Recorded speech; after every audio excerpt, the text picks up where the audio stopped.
Thomas Alva Edison dilahirkan di Milan, Ohio pada tanggal 11 Februari 1847. Tahun 1854 orang tuanya pindah ke Port Huron, Michigan. Edison pun tumbuh besar di sana. Sewaktu kecil, Edison hanya sempat mengikuti sekolah selama 3 bulan. Gurunya memperingatkan Edison bahwa ia tidak bisa belajar di sekolah sehingga akhirnya ibunya memutuskan untuk mengajar Edison di rumah. Kebetulan ibunya berprofesi sebagai guru. Hal ini dilakukan karena ketika di sekolah Edison termasuk murid yang sering tertinggal dan ia dianggap sebagai murid yang tidak berbakat. Meskipun tidak sekolah, Edison menunjukkan sifat ingin tahu yang mendalam dan selalu ingin mencoba. Sebelum mencapai usia sekolah, dia sudah membedah hewan-hewan, bukan untuk menyiksa hewan-hewan tersebut, tetapi murni didorong oleh rasa ingin tahu yang besar.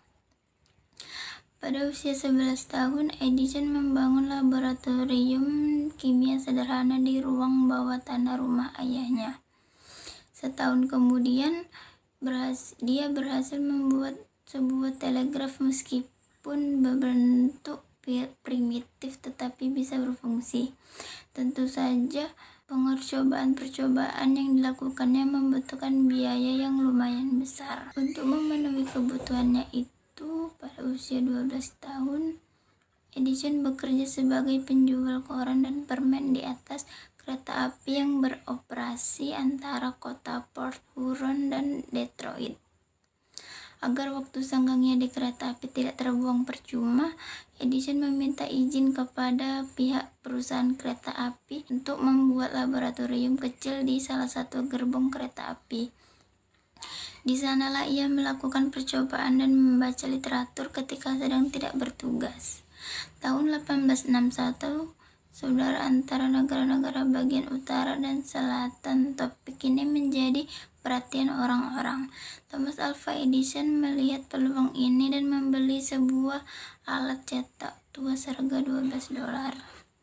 Kemudian mencetak sendiri korannya. Koran ini adalah koran pertama yang dicetak di atas kereta api dan lumayan laku terjual. Upahnya mencapai 400 sehari. Pada masa ini Edison hampir kehilangan pendengarannya akibat kecelakaan. Tetapi dia tidak menganggapnya sebagai cacat, malah menganggapnya sebagai keuntungan karena ia banyak memiliki waktu untuk berpikir daripada mendengarkan pembicaraan kosong. Tahun 1868, Edison mendapat pekerjaan sebagai operator telegraf di Boston. Seluruh waktu luangnya dihabiskan untuk melakukan percobaan-percobaan teknik.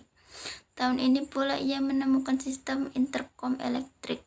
Thomas Alva Edison mendapat hak paten pertamanya untuk alat electric vote recorder, tetapi tidak ada yang tertarik membelinya sehingga ia beralih ke penemuan yang bersifat komersial. Penemuan pertamanya yang bersifat komersial adalah pengembangan stroke ticker. Edison menjual penemuannya ke sebuah perusahaan dan mendapat uang sebesar $40.000.